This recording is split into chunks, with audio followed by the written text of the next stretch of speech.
storms are beginning to push out. We really have the bulk of it coming through Smyrna as we finally have our radar pulled up here. Just south of Nashville, we may get another good round of it here, it looks like. What are they saying? All size hail?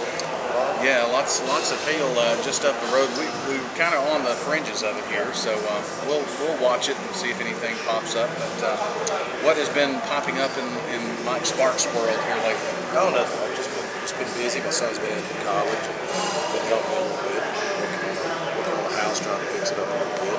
Real proud of him. He's, you know, I think I've talked about it before. He graduated a year early, and a lot of teachers, I know, principals don't think much of them graduating early, but I think it helped my son. He was kind of on the mature side anyways. Come back with a 4.0, real proud of him. And really, I tell you, before 6 months ago, I couldn't get any work out of him, and this time, I tell you what, he has just turned around. And I don't know if he's just like homesick and glad to be at the house and been helping us, but I'm real proud of him. He's really matured, and got a lot of heart, a lot of dedication, and real proud of him. But just been busy and kind of glad to get the holidays over with. Well, the maturity of your son, I'm sure, comes from Felicia's side of the family. It sure does. And the grades, too. Well, probably the looks, too. So that always goes, isn't it? Did all your all the gifts you bought with those big lot gift cards, you think you got this all spent?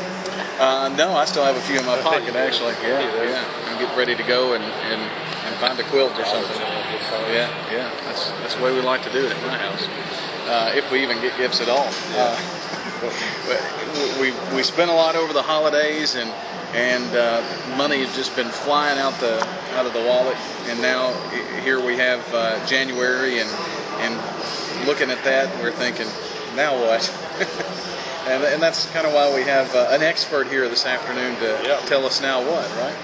Who is that? We got Brian Brokaw. Real proud of Brian with Edward D. Jones. Brian's has a lot of listeners have heard Brian. He helped us with our Rotary Wings of Freedom Fish Fry, and really got out there and worked hard on fundraising. I think this year we hit 55,000 for the Boys and Girls Club, and Habitat, and other nonprofits here in Middle Tennessee. But glad to have Brian Brokaw with us.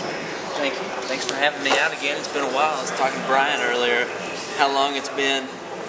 It seems like once the fish fry was over, I was out of the picture. So it's good to be back on with you guys. Good to see you again. Good to see you. You deserve a break from Mike Sparks and myself after that.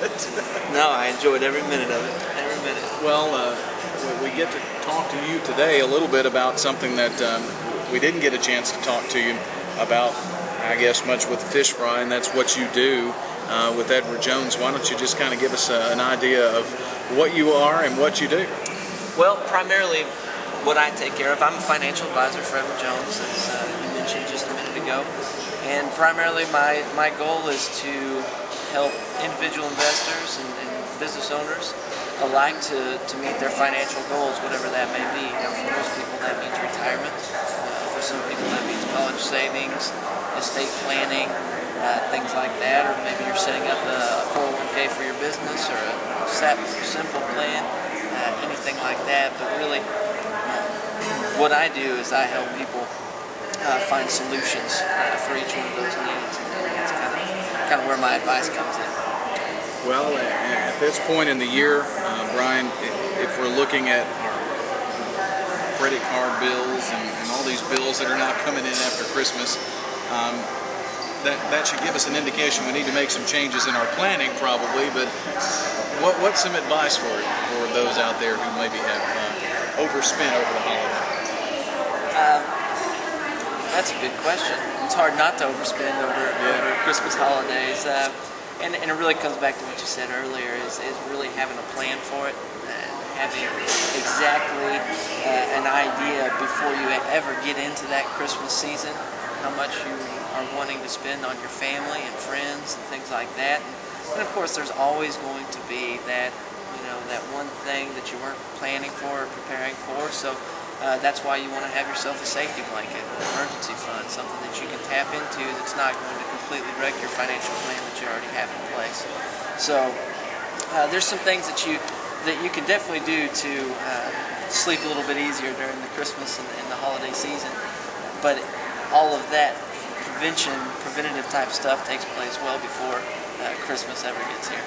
Well, I mean, if you look at your spending now, if you kept up with it, which a lot of people don't, and then they just get the credit card bills or whatever. A few years ago, we decided not to do that. If we were going to buy gifts, we were going to buy gifts with money that we had. And really, is that the best thing to do? I mean, because it's easy to throw out that card and swipe it. Yeah, it's very, very easy to use that plastic, and really, that can get you in a lot of trouble really quickly. And so you definitely want to, if you're going to use a credit card, you're going to want to pay it off on a monthly basis. You don't want that balance accumulating. You don't want that interest accumulating. It'll really come back to bite you. So you only want to spend the money that you have.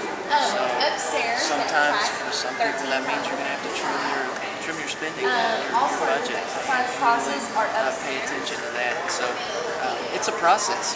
It's not a button you can push overnight and say, oh, ta-da, I've got my budget done and I've got my spending set for the year. And it's impossible. Budget's a working document. So you know what it is today isn't going to be the same as it's going to be in 6 months. It's something that you really have to plan and prepare for and really watch your expenses. And you know, unfortunately, sometimes that means cutting back on some of the things that you really enjoy. But I will tell you, from experience and from talking to a lot of people, you know, once you do that, even though you are making cutbacks, and that initial cutback that you're making on whatever that is that you're cutting out, it's painful at first. But I'm telling you, afterwards, after you've gone without it for a long time, you'll sleep easier, you'll feel a lot better about your financial position, you'll sleep better at night. It's just a matter of planning and really living under your means, really. Let me ask you, Ryan, I know I've got 2 small accounts over there with you, and it's something I started putting back, I guess, 7 years ago, a little college fund for the kids. Yeah. What can you do if you've got a mother or a family out there that want to start saving, but the cost of college education is just getting so far beyond the grasp of that family now? What can they start with? That's a great question, and a common question I get a lot, so I'm glad you brought that up. And for a lot of people out there that are looking to save for college, my first question to them is, have you taken care of yourself? That's probably the most important question, because you don't want to say you've got $1,000 over the holidays, somebody giving it to you, or you saved it up and you just had a child. You really want to save for college, because you know that those expenses for college are going to be pretty high. Sometimes that's not the best idea to go the college route, because what if something happens, car breaks down, any number of things can happen really on an emergency basis. Does that mean you're going to rob little Johnny? Little Johnny's piggy bank for college because you have an emergency. So really it's very important that you take care of yourself first, your own retirement planning, your own emergency funding before you start looking into that college planning. And that's probably the best advice I can give first. Now, if they've already done that, they've taken care of themselves, there's some different directions that they can go with college planning, and it really depends. You know, some people don't want to specifically plan for college, because how would you know that your kid's going to go to college? You know, so there's a lot of different plans out there, and I'm not going to go into detail on it, but really the first step is you make sure that you're taking care of yourself first, because sometimes the best gift that you can give to your kids is making sure they don't have to take you on as a financial burden later. And you see that a lot, especially recently with the cost of healthcare, because if you think the cost of education is inflated at a high rate, you should take a look at healthcare and what those prices have gone to. So take care of yourself first, and then you can start looking at those college planning efforts. To be able to put some money in one location, let's say into an IRA for retirement, and some money into a college fund, is that the best scenario to try to say, okay, I can put this amount of money here with each paycheck and this amount here? Yeah, you're going to want to do it on a systematic basis. If I understand your question correctly, you know, the best way to really fund anything is automatically without you having to do anything, without you having to write that check on a monthly basis. Because if you're having to write a check every month, it's kind of an emotional decision every month. But if you have that thing coming out automatically, whether it's a paycheck or from your bank account, you don't really notice it. It becomes more methodical way to invest, and really you make smarter decisions when you're doing that. You tend to, like right now when the market's real volatile, we've seen a lot of volatility in the market, up and down. You get a lot of bad press. The R word, recession, starts coming out of people's mouth, and people get nervous, especially when they're sitting there with a check that they could save, but they're kind of withholding because the market's not too good. When in reality, it could be one of the best times to invest is when the market's down. But when you're doing it on a systematic basis, like you would like you would in your 401k or something to that effect, you're going to be a lot smarter investor because you're doing it more out of habit than you are out of a decision that you made on a monthly basis. Did that answer your question? Sort of. That was one part of it. The other part is, let's say we're developing a plan that we want to be able to take care of ourselves, like you mentioned, and also do the college fund and maybe some other things, some other investments. You're saying we need to take that one step at a time. We need to take care of ourselves first, and then add on top of that later when we're financially able to start putting money away for college, and systematically that way too. Yes. Okay. Yes, that's exactly right. Once you've got yourself taken care of on a retirement basis, and you've got that going in, then you can start looking at other avenues for your kids, saving up for college. Maybe it's one of those things where you just want to partially fund their college and let them, hopefully get a scholarship or something to that effect. There's a lot of funding available to students out there that are wanting to go to school. But anything will help. And another place you might want to go for college is some of the greatest gifts that grandparents can give their grandkids is actually money in their 529 or their college savings plan. A lot of people don't think about it that way, but it can really be beneficial in the long term. And parents aren't the only people that can fund those 529 plans. There can be a lot of donors, and sometimes when the grandparents or the family members call in and say, hey, what does Sarah want for Christmas? What is she really into right now? Well, sometimes the best thing for Sarah would be just to say, look, we've got this college savings plan set up for it. It would be great if you would, if you're gonna give anything, just a little money more. We love it. What happens with those college savings plans when, let's say, they take another avenue, don't go to college? Is that money then? What happens to it? Do you have to pay taxes on the backside? How does that work?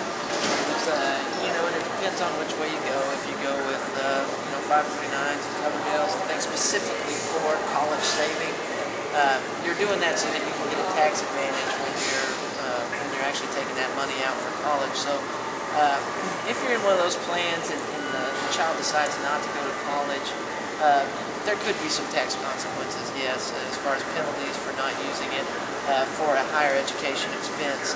On the flip side of that, you can actually, a lot of your college savings plans are transferable to another, whether it be a sibling or somebody else in the family. You can actually transfer some of those assets from one place to another. One beneficiary, I guess you could say. So if one child decides not to go, you can transfer those college savings plans to the other child. You have to really look specifically at that and plan appropriately. Yeah, but there are some great, and I don't know if I use this word correctly or not, tax deferrable accounts that we can put our money into for college savings and things of that nature, where we're not paying taxes on that at that particular point. Most definitely. There are some smart tax savings plans that you can do, and there are some plans that you can do saving for college that have no tax benefits whatsoever. Like I said, it really depends on you, the donor, the person that's wanting to set it up for the child. So you can really model these plans according to what you want. Even for ourselves, though, with savings as well. someone told me, and if this is sound advice or not, when we first get started, I know one thing: the younger you get started, the better off you're going to be later in terms of saving. Time is definitely How do you get started with that? I mean, is it opening up a simple money market where you can put money into it and then allowing it to grow, or what would you suggest to get started? well. If you're wanting to get started, like I said, I would. You want to open the account first. You want to get some good advice, from somebody that you trust, whether it's a financial advisor or a father or a mother or somebody that you feel comfortable talking to. See where the best place to go with that. You want to take care of yourself on the emergency side, then start really planning for your retirement dollars. And one place to go is Brian Brokaw with Edward Jones here in Smyrna. What's your phone number there? 459-4862. Very good, Brian. We appreciate you being here, and we're going to get some giveaways here in the second half hour when we get back after we check on the news. Brian, it's good to see you again. We'll do it again soon. It's good seeing you again. Take care. All right. We'll take a break here on Rutherford. 1450 is the phone number. 893-1450. If you want to give us a call, we'll take your question and get your answers here. And we're going to throw out another question here toward the end, I think. Yeah, for that one. You want me to ask the one that I was just given? You were just giving. Well, let's. Or that's politically incorrect. It's not politically incorrect. Let's go to the phones. Do you have an answer for us? Caller? No, caller's not there. So we'll have to go ahead and throw that other question out there, and then we'll get into David's conversation. Yeah. Well, I asked a couple of young guys here. They're both Ron Paul supporters. I asked for a trivia question. I think they're 18, 19. All right, it was which presidential candidate has the same middle name as Saddam Hussein? So the first caller, 893-1450, receives a $95 value gift certificate from David Dutton for marketing tips. The same middle name, is the middle name Saddam or is it Hussein? That's the same. The middle You said name. middle name. They're over here in the background making motions. I know what the answer is. Okay, But I think I know what it is too. But all right, let's go to the phones. Do you have an answer? What is that? Barack Obama is it. Who are we talking to here? Rick, did you say? We're having a little trouble with our connection. Did you say Rick? All right, Rick, just head to the radio station sometime tomorrow or next week and pick up this gift certificate, okay? All right, appreciate that, Rick. So Rick called in. Obama, Barack Hussein Obama. is that what? Who you vote for? I don't know that I'm going to tell you who I'm voting for. Because who knows how, it won't be Ron Paul, I can tell you that. Oh, okay. I want my vote to count. Let's go to the phones. Do you have an answer for us on our first trivia question? Yes, caller, go ahead.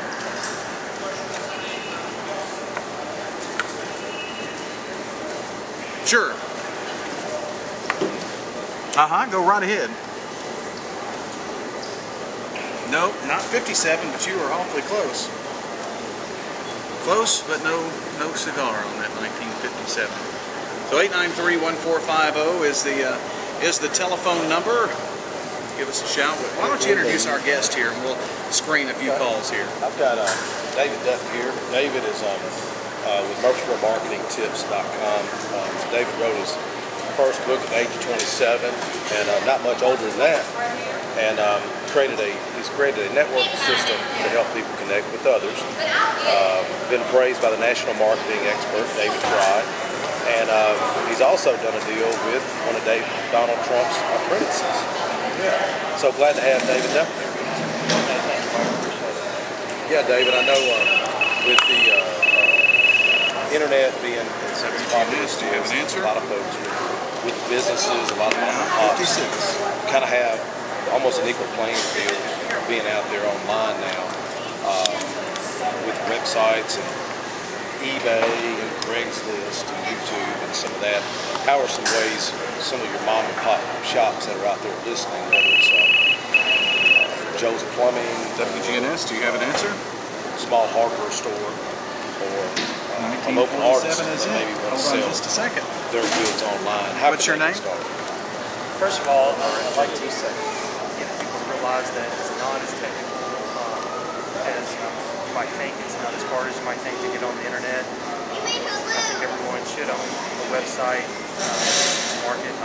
Where I start my clients out at, that are just starting a business or maybe been existing, but they haven't explored the web to generate leads, is to start building. I call it like building a fire. To build a fire, you got to throw some kindling on it, throw some sticks, and then eventually, as you get big, you got a bonfire. Well, that's with the website. The biggest thing you need to start doing is building a list of prospects that might hire you. And portray yourself as an expert, but just start contacting them at least once a month through email. Okay. Recently, I think you spoke at the chamber. Can you elaborate to our listeners about that? Sure. I do several things. Mostly my business is international, where I do all over the internet, do consulting, teach people actually how to turn their website into an asset, not a liability. It actually doesn't have to cost you any money. And so I spoke on a referral system that I have to Murfreesboro businesses. And that's what I spoke on the chamber, and it was really good. It's a packed out seminar. Actually, I do free ones every 2 weeks at the Shoney's on Broad Street, Murfreesboro. I do it completely free for people, just kind of give back to the community and passion. Yeah.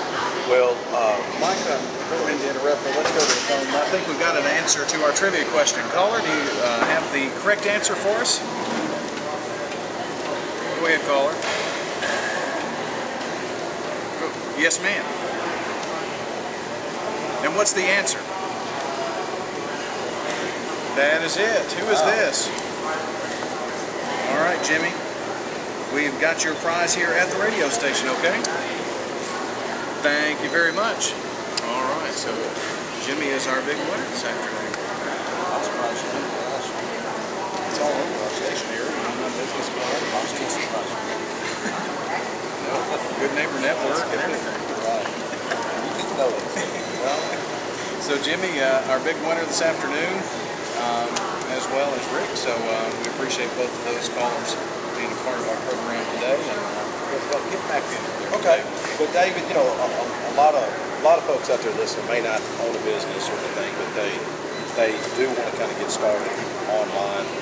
As far as marketing your business online, as far as marketing that product, or maybe it's someone who has a collection of dolls or coins that they want to market those items. What are some ways that you would advise them to go about it? Sure. The first book I wrote was Internet Empire's Inner Circle, and all I did was interview people taking their passion, taking their hobby, and making money from it online. Real people that have real jobs, families, that type of stuff. And from selling dolls to the college professor Jim Nelson out of Covington, Kentucky, who makes $100,000 a year selling. Who was juggling supplies. Juggling supplies. There might only be 2 people in Covington, Kentucky that love juggling, but nationwide, because the internet's 24/7, there might be 10,000 people a month looking for juggling, different types of juggling balls, tips, videos, that type of stuff. Yeah. So you can have it. Well, what are some other avenues as far as things you can do to entice people to come to your website and that sort of thing? Let me give you an example. You own mid-10 autos. Okay. Well, let's just say you have a prospect coming to your car lot today. 89% of sales are made after the 5th contact. Okay. So this guy might walk up, and of course, when you come out, you greet him. Hey, I'm Mike Sparks, and he's like, hey, what is he going to tell you? I'm just looking for you. Exactly. Because he thinks you're going to sell something. Yeah. That's when you go, not a problem. Tell you what, I wrote a free report on the 5 mistakes people make, or the 5 ways people get ripped off in Smyrna buying a used car. Yeah, yeah. And you say, Or hey, buying a new car. Or buying a new car, yeah. And what you do is drive back to your website, hey, can I get your name and email address? Exactly. And you send them, I use a constantcontactprogram.com, and it costs me $15 a month, and it gathers their name and email address, and that 5-part email, any course that you create as the expert, the car expert, goes out 24 hours a day, 7 days a week. So if this prospect can't sleep and it's 3 o'clock in the morning, suddenly checks his email, and he gets the 3rd tip of the 5-part series, on the ways people get ripped off by car dealers, then you're the expert. So that's how you use that. Okay. Well, I know we talked off there about WGNS's website. They've got a lot of good content and so forth on there. What do you think about their site and what they've been doing? First of all, it's a great looking site. I was on there last night. It's a great looking site. One of the things that I would suggest, and like I said, I always go back to this because it's building a list. And let me give you an example. If, God forbid, your office burned down today, now there's several things you might want to grab. The greatest asset a business has is their contact and their client list and their prospect list. That is the greatest asset. And you can stick it on a thumb drive or, that's just the greatest asset. Even though it's tangible, it's, on a document, and I would start gathering names and email addresses of the people who go to the website. Because most people aren't going to buy anything or at the beginning of the website, so you want to just market to them over and over. That becomes an asset that you can do. Let me give you an example. Talk about politics. I just heard on the radio on the way over here, Kerry, was it John Kerry? Right. Yeah, he decided to come out with a client that he was endorsing. I think, was it Obama? He is endorsing it. Obama, okay. Is he really?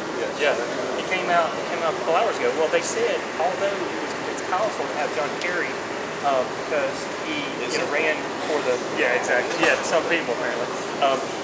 It's powerful to have John Kerry endorse you because he was a presidential candidate a couple years back. The greatest asset they said he had was his maintained 3 million person email list. 3 million people. That's a lot of power. But you can do that locally through the local babysitter. If you're a local plumber or you own it, it's in autos.com. Yeah.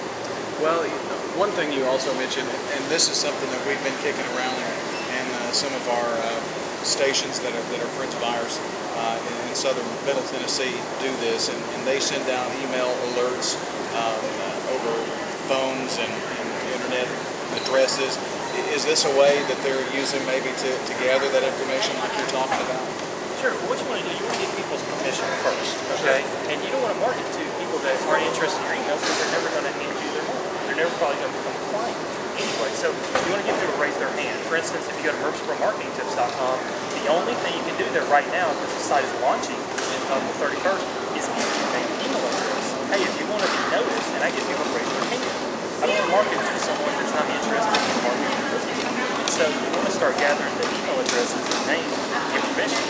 Hey, 5 ways to market your business on the radio. That type of thing. And give them content. Don't sell. You become the expert because as humans, we love underdogs, but we only do business with experts. Now, the marketing is our website, for instance, is geared toward listeners and information and things of that nature. What would a business that is geared toward information but also geared toward appealing to advertisers, what do you suggest for them? Sure. First of all, you got to get content like you do, okay? And that's what, people don't want to be sold, okay? So you give good content what they're looking for. And then, when you got eyeballs to the site, you can monetize it any way. You can direct the traffic to wherever you want to go. There's so many different models. There's one, I call it my car payment website. Basically, it makes enough to make a car payment every month. And Google sends me a check every month. And all they do, they don't buy anything from me. I have a travel website and have what's called ads by Google. And if they click on those ads, I make like $0.25 an ad. Not a big deal, except for I got 497 people a day coming to my website. That adds up. You see what I'm saying? And I don't sell anything. Nothing.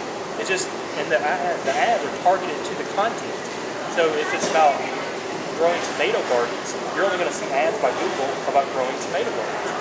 So just by throwing, if you got traffic to the radio station's website, then what you can do is, one way to monetize that is Google AdSense. Another way is have local business sponsor articles.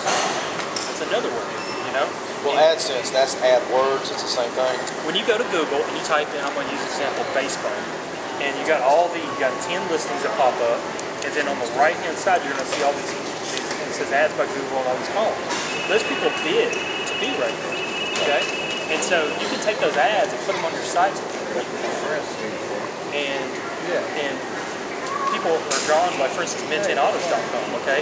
Say you've got new cars in Smyrna, okay? And you rank high, somebody's looking for a car, and then you could actually put ads. Now you don't want to because you actually are in the car business, but you could if you just had a regular car website. And I was an enthusiast. I didn't own a car. You can put ads by Google, and because cars are $15,000, $20,000, $30,000 or more, and they click on that adds up because they pay a lot of money to get those Google AdWords.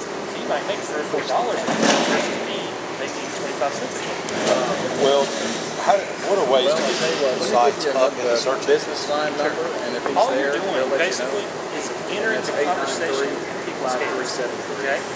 And basically, I'm interested in, well, a lot of people are interested in Britney Spears. Okay. Yeah. And so, obviously, that's one of the top search terms on the entire internet. Is it? So what you do is you just write all about Britney Spears on a description. You see that little bar that you click on, like when you type in Britney Spears in Google, and there's a little clickable link on all the websites. You click on that, you can put Britney Spears in there. Like example, I was talking about your website earlier. You know, putting like, you know, I don't know, new cars in Nashville in the title or whatever the keywords you're looking for, that type of thing. Basically, you just give them what they want. Oh, okay, you want, you know, information on Britney Spears? Not a problem. Here you go.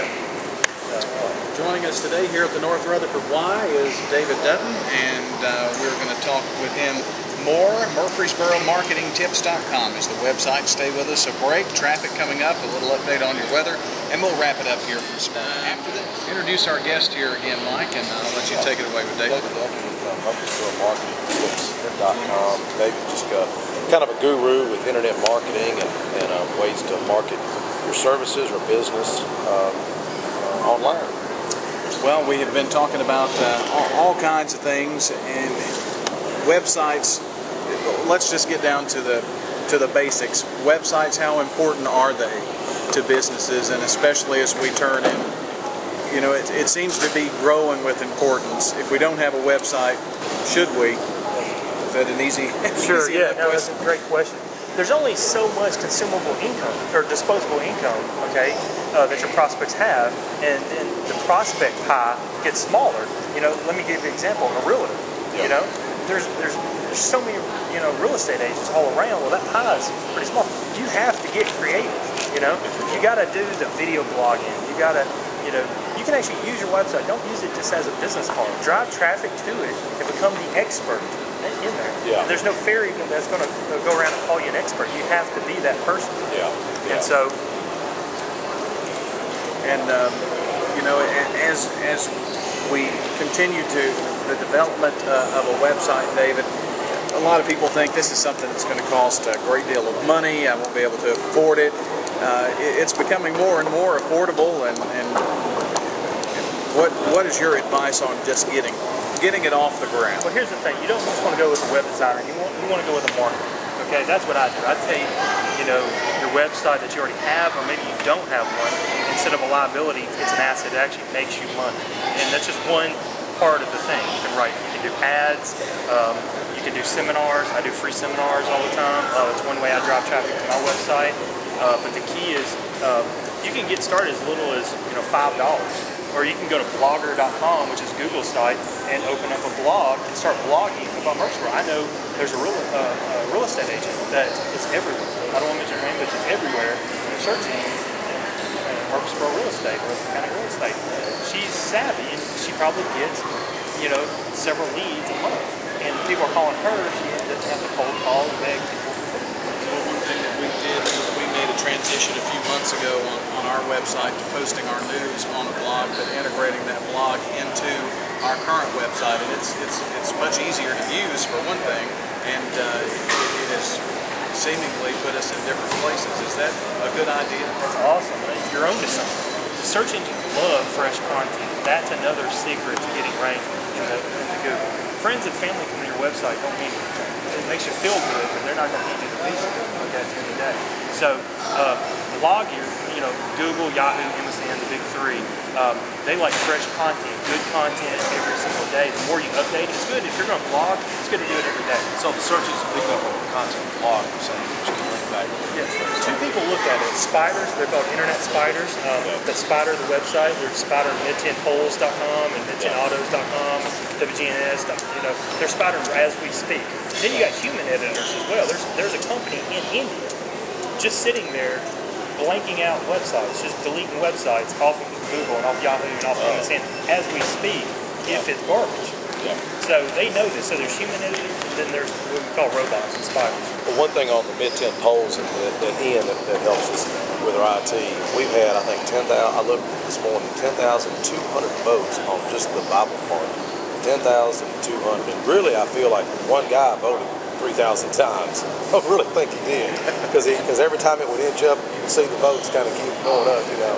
But it is kind of comical. But it does pull content and swap and shop. I pull up WGNS and see what y'all got on. Well, we continue to track it, and it does well for us. And David Dutton, your website is murfreesboromarketingtips.com, right?